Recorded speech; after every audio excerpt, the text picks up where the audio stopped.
You're listening to No Suck Saturday on the AM Update.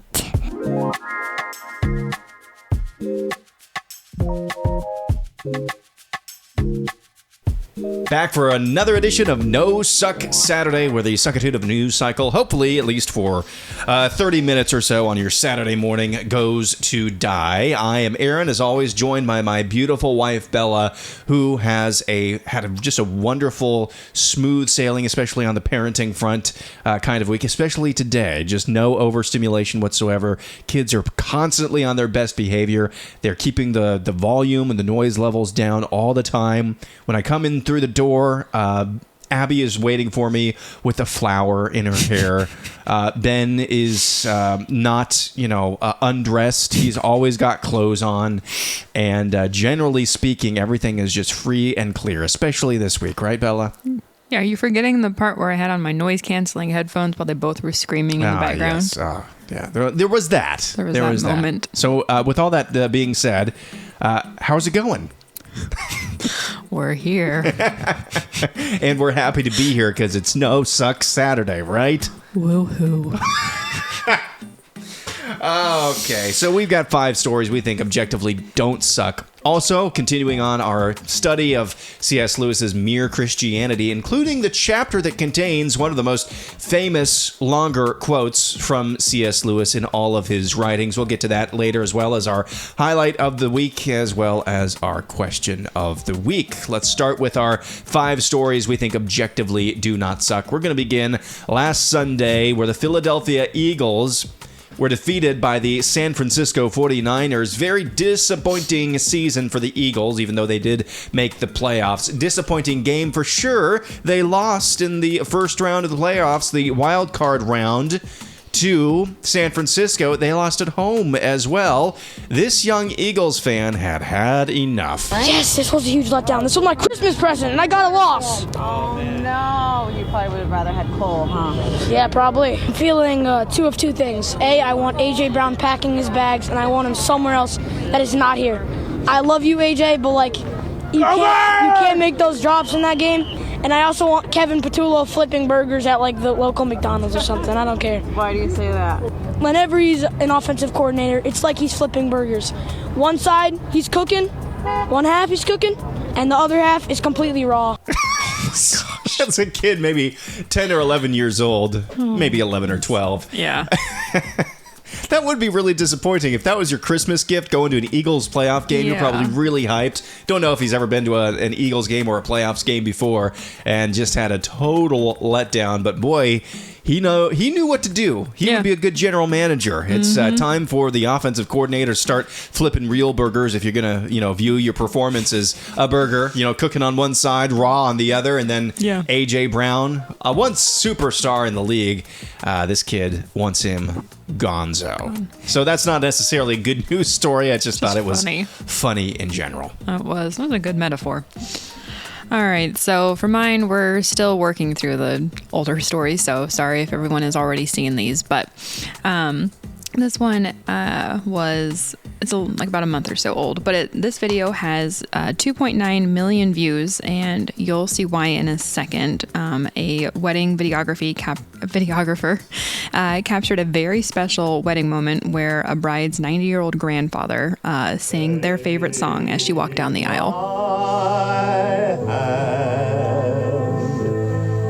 Take my whole life too, for I can't help falling in love with you. The pipes on that 90-year-old grandpa. My goodness. I know. And for those of you listening, which is all of you because there's no video element to this, the dude is in a wheelchair as well. Mm-hmm. He is rather rotund, which means, and I'm sorry, but this really matters. It's a testament to diaphragm. How great his pipes are. Yeah. being a little a rotund around the waist and being sitting down, and you're 90 years old, and you still have a voice like that. That is incredible. I know. So I heard a little bit when you sent this to me to play. I heard a little bit of it, but when he hit that low note as well, that's wow. We're cooking here, Grandpa. Good job. He's got range. But yeah, I love that he said he picked the song because it was a song that raised her, and now it walks her down the aisle. Oh, that is very, very cool. So. Very cool. Good find. We go now to Oklahoma, where Oklahoma trooper Tyler Shelby recently helped deliver a baby boy on the highway before an ambulance arrived. Both the mother and the baby are doing fine. So Trooper Tyler Shelby goes up to the vehicle, opens the driver's side door, goes back to his vehicle, realizes what needs to happen. Advise them we're on the northbound side, and we just delivered.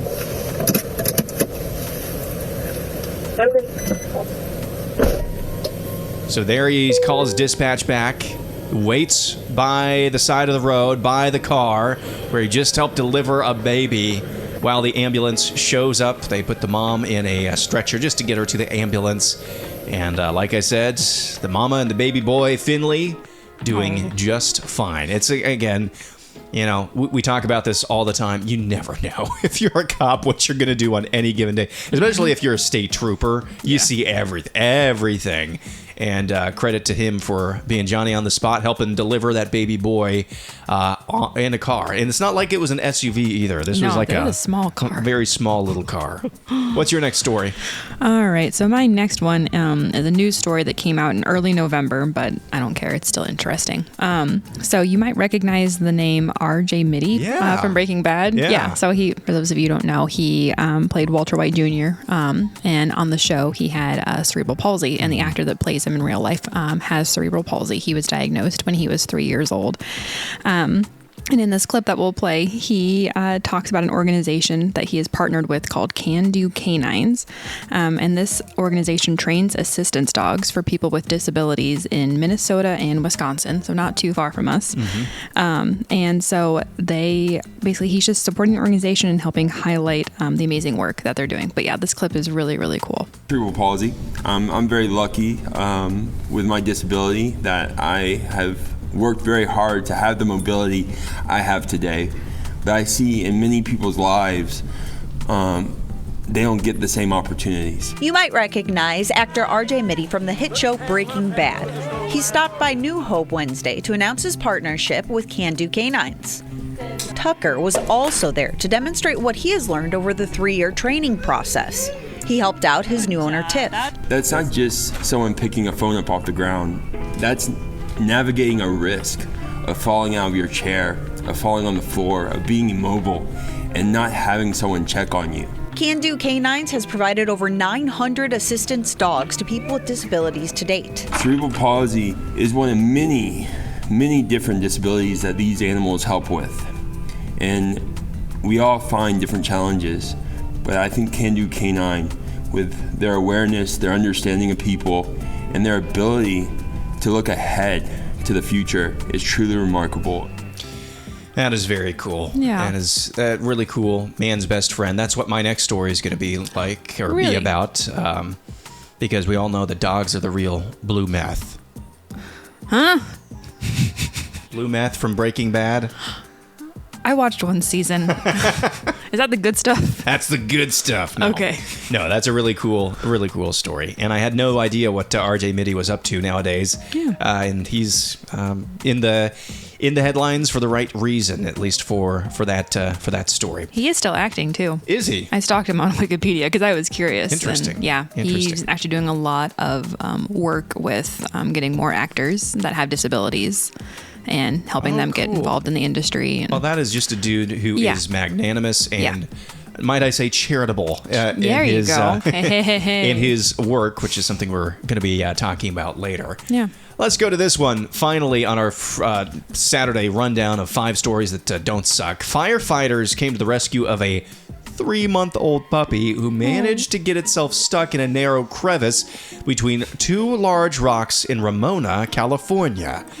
The rescue required the use of technical gear and urban search and rescue crew to extract it from its predicament. Poor dog was caught on video. Just stuck, wedged in between two rocks. Poor thing. If he hadn't been found, it would have been a bad scenario. Video from Cal Fire shows the Great Pyrenees puppy named Zoe cry as it wiggles between the two boulders. Urban search and rescue, 12 Deer Springs and firefighters from Engine 82 Ramona were deployed to the rescue and used a combination of pneumatic airbags, ropes, and hoses to free the distressed canine. San Diego County Fire wrote on Facebook, quote, Zoe was reunited with her grateful owner, tail wagging and spirits high. We're so glad this rough situation had a happy ending for everyone involved. That story, courtesy of 7 Eyewitness News in California. So all is well that ends well. You never know. Again, if you're a police officer, you might be helping deliver a baby on the side of the interstate. If you're a firefighter, you might be using pneumatic airbags to rescue a puppy. You always got to be on your toes, just like you always got to be on your toes for No Suck Saturday. When we come back, we'll be talking about the concept of charity. C.S. Lewis writes about it in his book, Mere Christianity. We'll discuss that coming up next.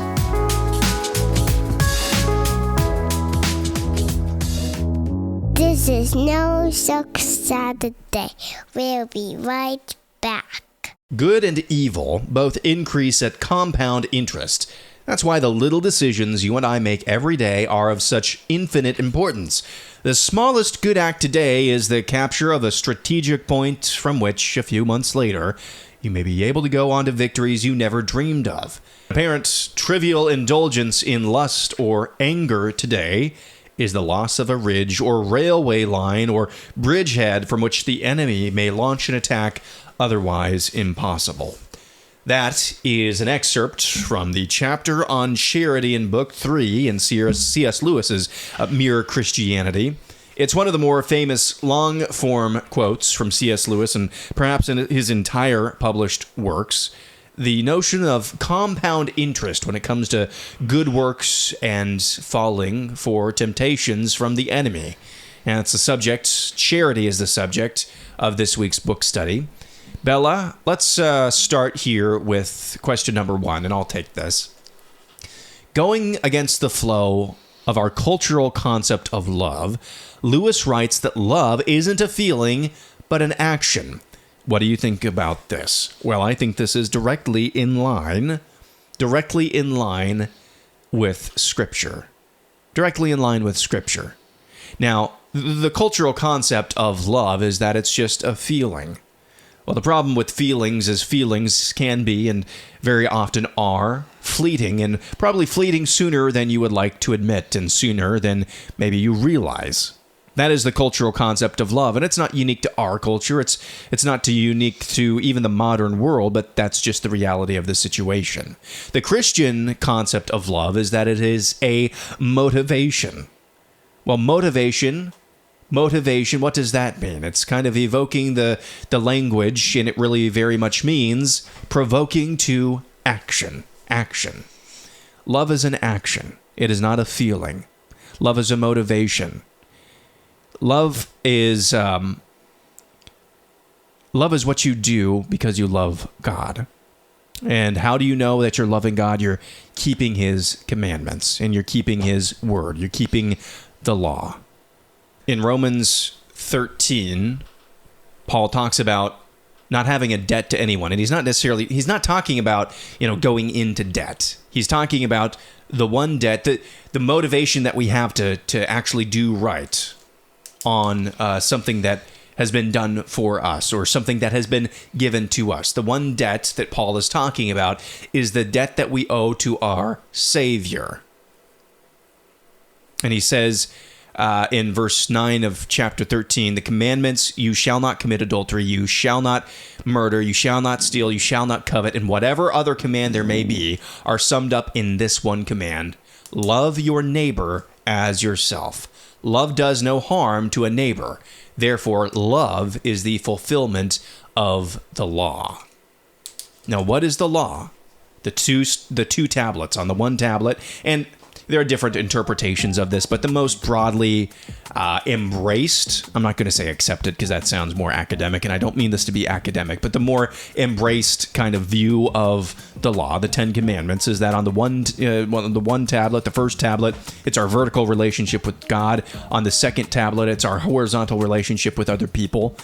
And when we talk about the fulfillment of the law, those are all action things that we do. Not just loving the Lord our God with our mind, which is important, but that's only important in as much as it leads us to loving the Lord our God with our actions, which means acting in charity, acting justly, acting as if we love the Lord, because we do love the Lord in every single situation that presents itself while we are still here on this mortal coil. So, charity, it's not the same thing as love, but we do charity. We give people the benefit of the doubt.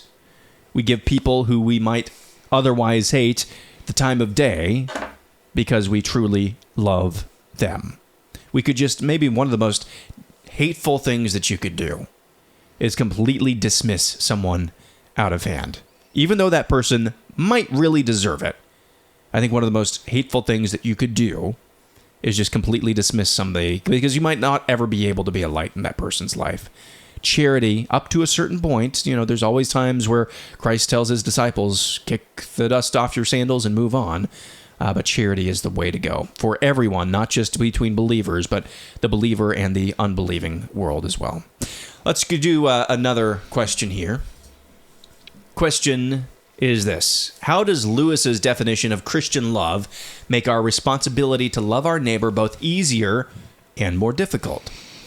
So it's like he talks about, it's easier in that kind of like flexing a muscle, like building up that strength. The more you do it, the easier it gets. And the more people that you end up liking. As he says, the worldly man treats certain people kindly because he likes them. The Christian, trying to treat everyone kindly, finds himself liking more and more people as he goes on. So basically, the more people you show kindness to, you show love to, the more it's going to grow. You're going to show it to other people. It's going to deepen and going to evolve from there. But it's harder in that, like you were saying in the opening statement, love is not a feeling, it's an action. And we have to love people that are oftentimes difficult, and we can't just sit out because we don't feel like it. We have to keep working on it and showing that affection to other people, even when times are tough and maybe they're not the easiest people to love. But that's what sets us apart from worldly people. Yeah. It makes me remember the verse that I told you about on Sunday that our pastor invoked. Oh, yeah. Is it 2 Corinthians? Yeah, I got it now. 2 Corinthians 12:14. Here for the third time I am ready to come to you, Paul writes to the Corinthians, and I will not be a burden, for I seek not what is yours, but you. For children are not obligated to save up for their parents, but parents for their children. I will most gladly spend and be spent for your souls. If I love you more, am I to be loved less? But granting that I myself did not burden you, I was crafty, as you say, and got the better of you by deceit. But that verse in there, I will most gladly spend and be spent for your souls. That is a great, I think, illustration of charity. And our pastor brought it up in the context of his job, his vocation, deals with people. And he says, people are tricky. And that's the number one reason why I don't think I have the temperament to be anywhere close to a pastor, because I just think that I don't love people quite enough. I don't think that you'd understand what I mean. God gives us all different temperaments and talents. Exactly. And he is using you behind a microphone. Yes, exactly. But that reminds me of what you, because you are much better at administering to people. Not to say that Christians, we should all be good at that. Or we should all be competent at that, or at least willing to when the opportunity arises. But I thought of you when he said that as well, because there are times when you are dealing with people, you in the general sense are dealing with people, and it's just hard because you feel like you're spending yourself over and over and over again for what? Mm-hmm. Well, God's not going to love you less for that, as Paul says. So. Right. Well, and what I think of with that is how much God spends on us, and He's constantly telling us, don't do that, don't do that. And we're like, oh, maybe I should still do it. And we do it, and it's, it ends Blows up badly. Up. Yeah. Yeah, exactly. But He's still there. He's still constant. He doesn't love us any less. And it's a good reminder to us to also not love people any less when they don't take our advice. Yeah, no, that's very wise. Well, that's going to do it for a book study this week. When we come back, it'll be our highlight of the week as well as our question of the week. That's coming up next.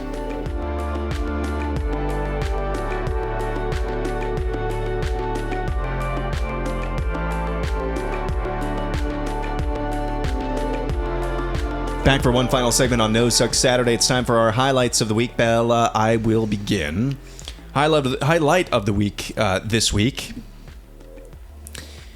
was the fact that we are now over halfway to what the experts say is the key date for enshrining new habits. And we both decided this year we're going to start getting up earlier. Wow. I was going to get back to it because I was doing it until this fall. Thank you for trying to make me look bad. Appreciate that. Well, I don't want to make it sound like we were sleeping in until 9 o'clock and leaving the kids to their own devices. No, we both decided it's time to start getting up earlier. Okay. Including myself. Just glaring at me over there. Yeah. And by golly, we are doing it. Yeah. And it's gotten easier and easier every morning. Mm-hmm. And this week we surpassed the halfway point. And now at the time you're listening to this, we're way past the halfway point to the 21 days to really enshrine a habit, especially a habit that's has to do with your body clock like this. Mm-hmm. They say 21 days is what it takes to really, really imprint it. So that was the highlight of the week, that we're doing well on that.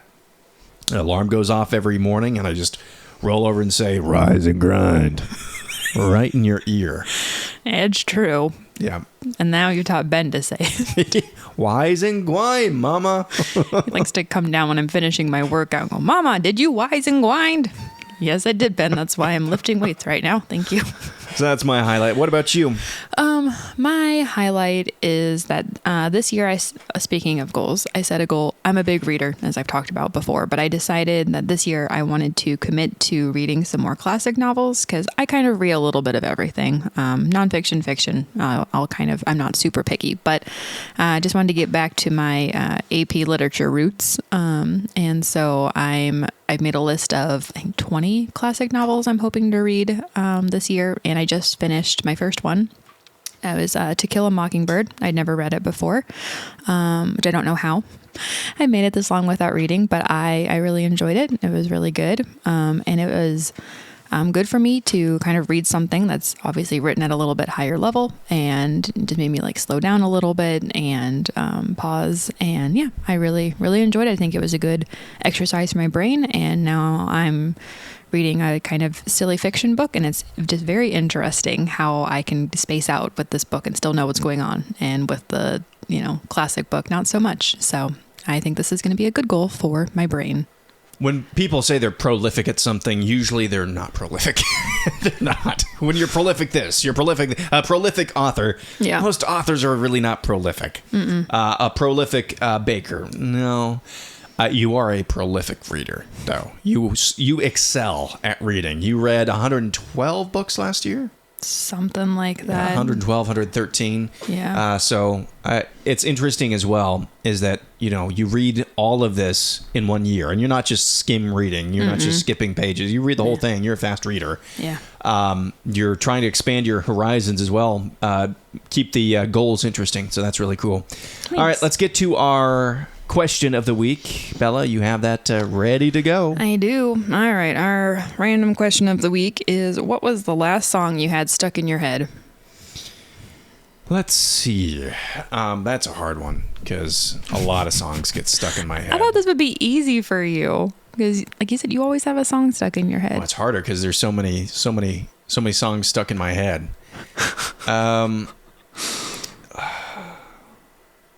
You know what?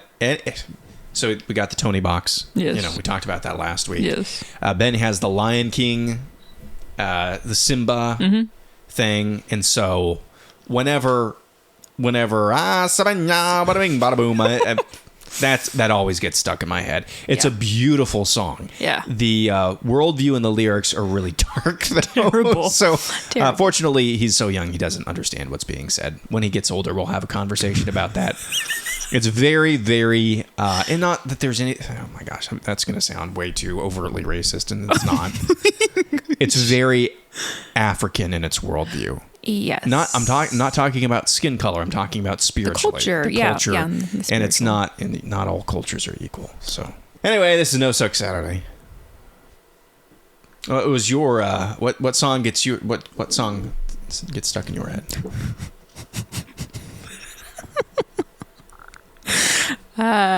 I think it was. Oh, I know. Ben. Again, it's his fault. Yep. It's all his fault. He has been requesting "You Should Be Dancing" by the Bee Gees for the last couple of days because it plays at the end of Despicable Me. So Now that song's now stuck in my head. Can I change my first answer? Sure. You want to take the same one as me? You should be dancing. You should be dancing. Yeah. True. Honestly, I didn't know what the lyrics were. I thought it was just a bunch of gibberish until they said "You should be dancing," but it turns out there's actual words. Apparently, I don't know how we've gotten away with this because I published this on YouTube as well, and it doesn't do anything ever. I try to search engine optimize every single episode out the wazoo. It used to do okay for not like having any promotion. Yeah. And I just looked at anyway. I published it on YouTube. So we've done Ask Izzy, and it's got the Bee Gees on there. Yeah. An instrumental version. Right. And it's never gotten flagged on YouTube. Never gotten flagged. Interesting. They're not looking that hard. Apparently not, or we're just so small. That's probably the real answer. We're just under the radar. Under the radar. They're exclusive. Exclusive. That's better. Thank you, Bella. No problem. That's going to do it for another No Suck Saturday. More tomorrow for Week in Review. Fresh AM update on Monday. See you then. Thanks for listening to No Suck Saturday.